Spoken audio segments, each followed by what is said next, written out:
très impoli bongo à respecter Rabatouté, comme si ils ont permis à lui à l'oba. Un gars comme Céléo a imposé Batou, que l'héritier faut respecter Bango. Pour Bazaba, entre nous, hein, tout sur la bien, tout le monde a en polémique. Un mec comme Céléo, il s'est permis, hein, devant la télé, il a quoi imposer que l'on Batou, que l'héritier faut respecter Bissot, tout le monde vient à la maison. N'est-ce pas? Tous ont respecté Bango. Tout le monde qui a on respecte Bango maintenant qu'il va naître. Quand ma grand frère, on a coûté à la maison mère. Mais pendant que la maison mère, on a tout n'a papa mon responsable de la mission. On a dit patron. On a dit mon sauté. Mais Bango va respecter patron la bangote, papa la bangote. Merci. Né l'enfant, on a comme grand frère, un petit frère. Et le mystère a né le béton à salle, né la France. Pour battre la race, le pour en télé inanga. Toi, tu manques de respect dans mon toit. Na wera, on a un quart d'âge, musikalayo. Dans notre rose, on a 3-4 ans d'écart. Aujourd'hui, on a respecté pendant que les autres ont respecté wera. On a dit moi, qui pas na misalane. Mais pourquoi tu veux le respect? Pour avoir le respect, il faut donner du respect. Après, on t'a fait un commentaire parce que comme ça peut être il y a du koloba. Na que la gagne ma wa na ça ma koloba sur lui. Mais na koko rabaisser tu n'as pas pour dire. Mais il doit faire attention. Il n'a pas le monopole ya koloba.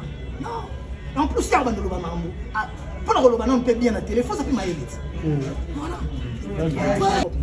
Ça vous allez là c'est là ça. Non donc on est à la expliquer ba tout. Oui binga c'est là on a répondu était ce que sur là.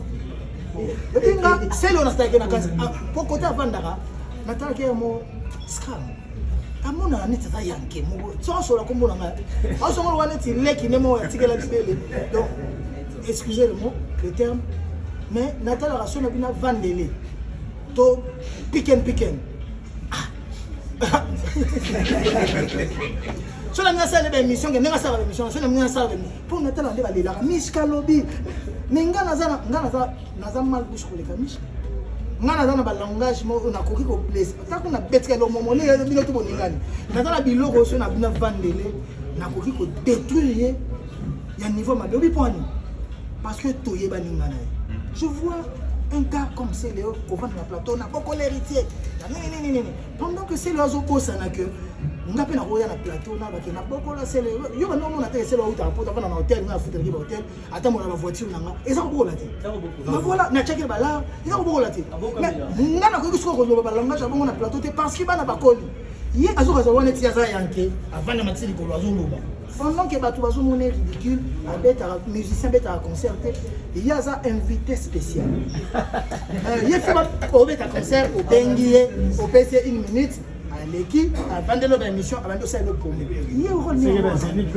Je vois mal, Azala très impoli, bongo, à respecter Rabatouté, comme si ils ont permis à lui à l'oba. Un gars comme Céléo a imposé Batou, que l'héritier faut respecter Bango. Pour Bazaba, entre nous, hein, tout sur la bien, tout le monde a en polémique. Un mec comme Céléo, il s'est permis, hein, devant la télé, il a quoi imposer que l'on a battu, que l'héritier faut respecter Bissot, tout le monde vient à la maison. N'est-ce pas? Tous ont respecté Bango. Tout le monde qui a on respecte Bango maintenant qu'il va naître. Quand ma grand frère, on a coûté à la maison. Mais pendant que la maison mère, on a tout n'a papa mon responsable de la mission. On a dit patron. On a dit mon sauté. Mais Bango va respecter patron la bangote, papa la bangote. Merci. Bango respecter où est raté. Donc il s'est permis de manquer le respect matin, midi, soir, mais il veut que l'héritier respecte. Toi, tu manques de respect dans mon toit. On a un quart d'âge, musikalayo. Dans notre rose, on a 3-4 ans d'écart. Aujourd'hui, on a respecté pendant que les autres ont respecté où est raté. On a dit moi, qui pas dans misalane. Mais pourquoi tu veux le respect? Pour avoir le respect, il faut donner du respect. Après, on t'a fait un commentaire parce que comme ça peut être il y a du koloba. Na que la gagne ma wa na ça ma koloba sur lui, mais na tela na koko rabaisser tu n'as pas pour dire. Mais il doit faire attention. Il n'a pas le monopole ya koloba. Non. En plus il y a un koloba mambo. Pour le koloba on peut bien la télé, faut ça fait ma élite. Voilà. Pour nous avoir un argument solide, il faut ça mailler. Nous avons un yanzela, nous avons un chic. Donc voilà, tant qu'on doit là, tu peux pas aller TV sans certificat de fin des études primaires. Vous avez la TV, comme sur la vie. Est-ce que c'est la cause à dans le monde, na Paris, on a vendu la cause à enquêter, na qui na cause à enquêter, on a vendu à hériter et puis benga qui. C'est là na Kinshasa na mutako benga. À tout na bateau, il y a tindara benga parce qu'il s'est permis d'aller me porter plainte na année. À tout na sur bateau, il y a tindara benga réponse na pesa bango. Bah on a fait un message na komela bango. Ceux qui m'aura se permettait ou y a pas là. Non, entre nous, parce que nous avons le fond de la ministère à année. Ceux qui tournent pour le il y a le parquet civil. Nous avons le BGT, nous avons le ministre de l'année. Et plus que ça, je pouvais même porter même plainte dans le bateau et à oui, parce que nul n'est au-dessus de la loi.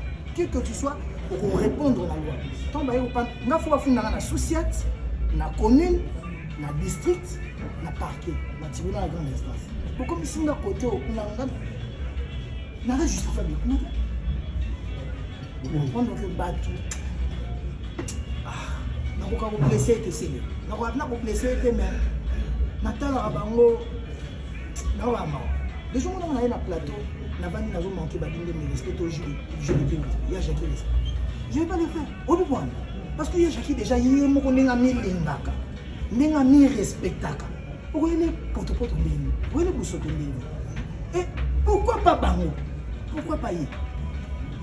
Pourquoi pas y? Vous voyez, les héritiers respectés, ils sont respectés ou ratés. Tous ceux qui ont un droit de naissance.